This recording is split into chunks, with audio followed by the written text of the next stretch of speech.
சிவபக்தர்கள் அனைவருக்கும் வணக்கம். தொடர்ந்து திருமூலர் அருளிய திருமந்திரம் பார்த்துட்டு இருக்கோம். பார்க்காதவங்க இந்த வீடியோவ 2 ஸ்க்ரீன்ல பிளேலிஸ்ட்ல பின் பண்ணியிருப்பேன். உங்களுக்கு நேரம் இருக்கிறப்ப அதையும் பாருங்க. இன்னைக்கு பாடல் 163ஓட பொருள் விளக்கம் பத்தி பார்க்கலாம். கரு முட்டையில சுக்கிலம் சேர்ந்ததுனால 300 நாட்கள்ல, அதாவது 10 மாதம் அதுல பிறந்தது தான் அந்த மனித உடல். பிறந்த உயிர் தானாகவே இறைவனை அடையக்கூடிய அறிவை கொண்டு வரல. பிறந்ததுல இருந்து இறைவனை அடையக்கூடிய அறிவு செல்வம் இல்லாத அந்த குழந்தை 12 ஆண்டுகள்ல உலக வாசனையோட வளர்ந்து சிறிது சிறிதா உலக பற்றுகளுக்கு மேல ஆசை கொண்டு அந்த பற்றுகளோட வாழக்கூடிய அந்த உயிர் 70 வயதுல இறைவனை அடையக்கூடிய வழிகள் எதுவுமே தெரியாம மனம் தெளிவை அடையாமலேயே உடல் கெட்டு அழிந்து விடுவதை யாரும் அறிந்து கொள்ளவில்லை. பாடல் 164ஓட பொருள் விளக்கம். விளக்கு அதாவது மனித உடல் இது இருக்கிறப்பவே அதுல இருக்கக்கூடிய ஒளியை, அதாவது உயிரை எடுத்துக்கொண்டான் யமன் அப்படின்னு சொல்லி கதறுறவங்க, எண்ணெய் அதாவது கர்ம வினைகள் தீர்ந்து விட்டதுனால தான் ஜோதியும் நின்றுட்டு அப்படின்றத அறியாத மூடர்கள் தினமும் விடியிறப்போ காலை பொழுது அதாவது பிறக்கிறப்பவும் பிறகு இரவு மறைந்து இருளாகும், அதாவது இறப்பு அப்படின்றத உணராத இந்த உலகத்தவர்கள் இறந்தவனுக்காக துக்கத்துல புலம்புறாங்க. பிறப்பு உண்டு அப்படின்னா இறப்பும் உண்டு அப்படின்றத தெரிஞ்சுக்காம உலக பற்றுகள்ல ஆசை வைத்து நிலையற்ற உடம்பை நிலையென்று எண்ணி வருந்துறாங்க. பாடல் 165ஓட பொருள் விளக்கம். மடல் விரித்த அழகிய கொன்றை மலரை மார்பில் அணிந்த மாயவனால மாயையில் படைக்கப்பட்ட இந்த மனித உடலும் அதுல இருக்கக்கூடிய உயிரும் அந்த இறைவனோட திருவுருவத்தை வழிபடாமல் ஆசைகளோட வழியே வாழ்ந்து துன்பப்பட்டு இறந்தவர்களோட நெருக்கமானவர்கள், அதாவது மனைவி மக்கள் மற்றும் உறவினர்கள் அடி வயிற்றிலிருந்து உரக்க கூப்பிட்டு அழுது புலம்பி கொண்டிருக்க நரகத்திலேயே கொடியதான 7வது நரகத்தில் கிடந்து அல்லல் படுவார்கள். இதோட கருத்து என்னன்னா, அழியக்கூடிய இந்த உடலுக்கு மேல ஆசை வைத்து உலக ஆசையினால பல தீய காரியங்களையும் செஞ்சுட்டு தன்னை படைத்தவனும் என்னைக்குமே அழியாதவனும் ஆகிய இறைவனை போற்றி வணங்காதவங்க இறந்ததுக்கு அப்புறமா அவங்களோட உறவினர்கள் கதறி அழுது கூப்பிட்டாலும் திரும்பி வர முடியாமல் 7வது நரகத்துல கிடந்து துன்பப்படுவாங்க. பாடல் 166ஓட பொருள் விளக்கம். அரசாட்சியும் வலிமையான குதிரைப்படையும் உறுதியான வாளும் செங்கோலும் தரித்து கொண்டு வாழ வேண்டிய காலம் வரை அரசனாக வாழக்கூடிய மனிதர்களும் அவர்களோட நடுவில் 4 பக்கமும் மனிதர்களோடு புடைசூழ சென்று கொண்டிருக்கும் போதே அவர்களோட உயிரானது இடக்கலை பிங்களை நாசிகளோட வழியா பிரிந்து அடைய வேண்டிய இடத்துக்கு சென்று அடைந்திடும். இதோட உட்கருத்து என்னன்னா, மக்கள் படைசூழ வலம் வரக்கூடிய பாராளும் அரசன் ஆனாலும் உயிர் பிரிந்து போவதை யாராலும் தடுக்க முடியாது. பாடல் 167ஓட பொருள் விளக்கம்.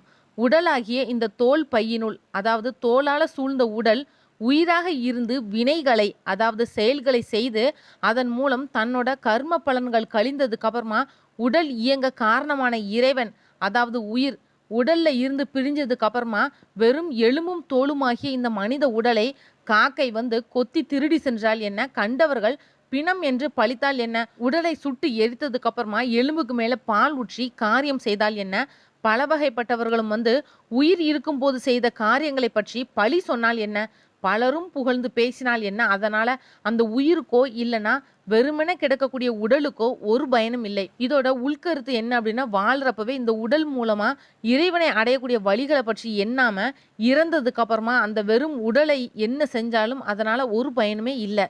இதோட முதலாம் தந்திரம் 2 யாக்கை நிலையாமையோட 25 பாடல் பொருள் விளக்கம் முடிஞ்சது. அடுத்ததா முதலாம் தந்திரம் 3 செல்வம் நிலையாமை 9 பாடல்களோட பொருள் விளக்கம் பத்தி தான் பார்க்க போறோம்.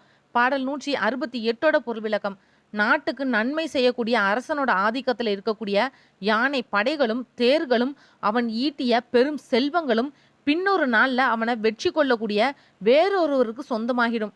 இப்படி யாருடைய செல்வமா இருந்தாலும் ஒரு நாள் மற்றவர் அந்த செல்வங்களை எப்படி எடுத்துட்டு போவாங்க. அப்படி வேறொருவர் வந்து எடுத்து கொள்றதுக்கு முன்னாடியே உலக செல்வங்களுக்கெல்லாம் தலைவனான இறைவனை பற்றி தெரிந்துகிட்டு அவனை பற்றிய தெளிவும் பெற்று உணர்ந்து அவன் திருவடி சென்று சேர்ந்துட்டோம் அப்படின்னா அதுக்கப்புறமா செய்யறதுக்கு இவ்வளவு கடினமா அப்படின்னு உயிர்கள் பயப்படக்கூடிய அளவுக்கு இருக்கும் மாபெரும் தவங்கள் எதுவுமே செய்ய தேவையில்லை. இதோட கருத்து, ஒரு மாபெரும் நாட்டையே ஆளக்கூடிய அரசனா இருந்தாலும் அவன்கிட்ட இருக்கக்கூடிய எந்த செல்வமும் நிலைப்பதில்லை.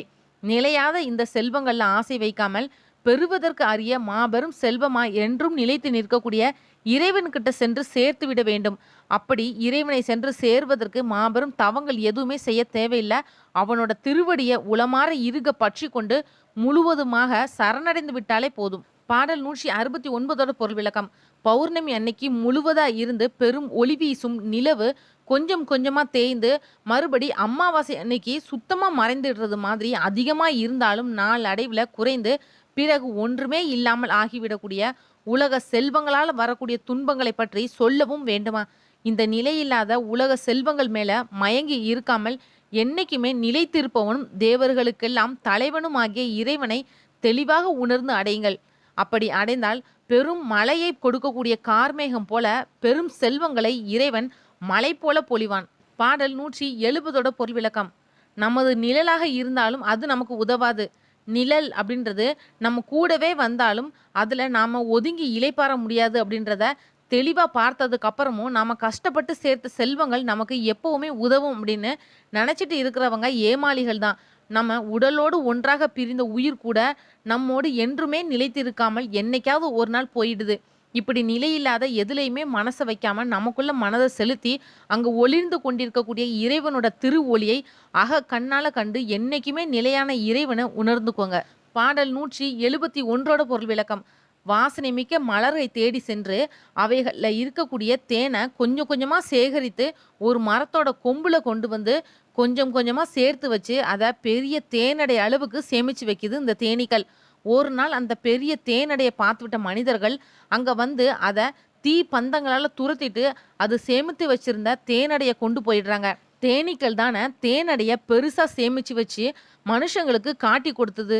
அதே மாதிரி தான் உயிர்கள் தாங்கள் சிறுக சிறுக சேகரித்த செல்வங்களையும் ஒரு நாள் மற்றவங்க கவனிக்கும் அளவுக்கு தங்கள் கிட்ட இருக்கக்கூடிய செல்வத்தை மற்றவங்களுக்கு பெருசா காட்டி கொடுத்துட அவங்கள விட வலிமையான மற்றவர்கள் வந்து அந்த செல்வங்களை களவாடிட்டும் போவாங்க.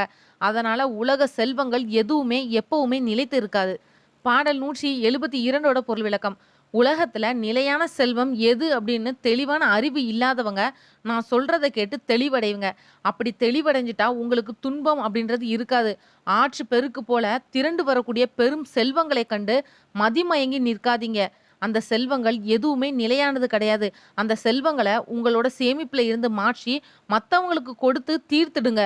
ஏன்னா நீங்க இறக்கக்கூடிய தருவாயில எம்பெருமான் வர்றப்போ இந்த செல்வங்கள் எதையுமே காட்டி அவனை தடுக்கவும் முடியாது. இந்த செல்வங்கள் எதையுமே விட்டுட்டு நான் வரமாட்டேன்னு சொல்லவும் முடியாது. நீங்க மற்றவங்களுக்கு கொடுத்து உதவிய தர்மங்கள் தான் உங்களோட நிலைத்து நிற்கும். பாடல் 173 பொருள் விளக்கம். உயிர்கள் தாங்கள் மகிழ்ச்சியா இருக்க வேண்டி சம்பாதிக்கக்கூடிய செல்வங்களும் சொத்துக்களும் ஆற்றில சென்று கொண்டிருக்கக்கூடிய படகு சட்டுன்னு வெள்ளம் வந்தா எப்படி மூழ்கிடுமோ அதே மாதிரி சட்டுன்னு போயிடும். வெள்ளம் பெருகக்கூடிய கடலா இருந்தாலும் அதுல இருக்கக்கூடிய சிப்பிக்கு எதுவுமே ஆறது கிடையாது. அது போலதான் அழிந்து போற இந்த உடலுக்கு உள்ளேயே என்னைக்குமே நிலைத்திருக்கக்கூடிய முக்தி அடையக்கூடிய வழியா ஒரு சிமிலை, அதாவது குண்டலினி சக்தியை இறைவன் வைத்திருக்கிறத யாராலுமே ஆராய்ந்து பார்த்து தெரிஞ்சுக்கிறது இல்ல. இதோட உட்கருத்து என்னன்னா, அழிகின்ற செல்வங்கள்ல ஆசை வைக்காமல் என்னைக்குமே அழியாத முக்திக்கு வழி தரக்கூடிய குண்டலினி சக்தியை தியானத்தால எழுப்பி அதை சகசிர தலத்தோட உச்சியில கொண்டு சேர்த்து இறைவனை நமக்குள்ள உணர்ந்து அறிவு தெளிவு பெறணும். பாடல் 174 பொருள் விளக்கம்.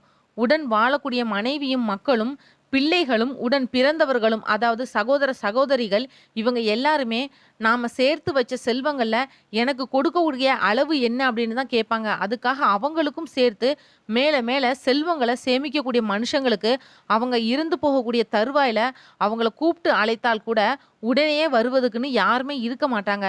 அவங்க இறந்ததும் அவங்க சேமித்து வைத்திருக்கக்கூடிய செல்வங்களை உடனேயே கூறு போடுறவங்க மட்டும்தான் இருப்பாங்க. எப்பவுமே கூப்பிட்ட குரலுக்கு உடனேயே வந்து அருள் செய்யக்கூடிய இறைவனோட துணையை விரும்பி அழிந்து விடுகின்ற செல்வங்கள் மேல ஆசை வைக்காம என்னைக்குமே நிலைத்திருக்கக்கூடிய இறைவன் மேல எண்ணம் வைத்து அவனை வணங்கி வழிபடுங்க. நீங்க கூப்பிட்ட குரலுக்கு அவன் எப்போ வேணாலும் ஓடி வருவான். பாடல் 175 பொருள் விளக்கம். உயிர்கள் உலக ஆசைகள் அதிகமாக கொண்டது எதையுமே தாண்டிய உண்மையை தெரிந்து கொள்ளக்கூடிய உயிர்கள் இங்க அதிகம் கிடையாது. உயிரை கட்டி வைக்கக்கூடிய உடல் அப்படின்றது ஒண்ணுதான். ஆனா அந்த உயிர் உடலை விட்டு பிரியக்கூடிய வழிகள் 9. 2 கண்கள், 2 காதுகள், 2 மூக்கு துவாரங்கள், வாய், பால்குறி, ஆசனவாய். உயிர் எவ்வளவுதான் ஆசை கொண்டு மாபெரும் பொருள் சேர்த்தாலும் அதோட உடல்ல இருந்து உயிர் பிரிந்து போயிட்டு அப்படின்னா அந்த உயிரை பெற்று மண்ணில் வளர்த்த தாய் தந்தையர் முதற்கொண்டு உறவினர்கள் எல்லாருமே உயிர் இல்லாத உடலை மரியாதை நிமித்தமா வணங்கிட்டு அந்த உடலை புதைக்கக்கூடிய இல்லைன்னா எரிக்கக்கூடிய இடத்துக்கு கொண்டு போய் இறந்த உடல் இதுதான் அப்படின்னு காட்டி கொடுத்துட்டு, அந்த உடலையும் அதோட இதுவரை அவங்களுக்கு இருந்த உறவையும் கைவிட்டுட்டு போயிடுவாங்க. அதுக்கப்புறமா அந்த உயிர் ஈட்டின எல்லா செல்வங்களையும், "இது உனக்கு, இது எனக்கு" அப்படின்னு காட்டி கொடுத்து எடுத்துட்டு போயிருவாங்க. இந்த உலக உண்மையை உணராம உயிர்கள் வெறும் ஆசையில ஆடிட்டு என்னைக்குமே நிலையான உண்மையாகிய இறைவனை மறந்துடுது. பாடல் 176ஓட பொருள் விளக்கம்.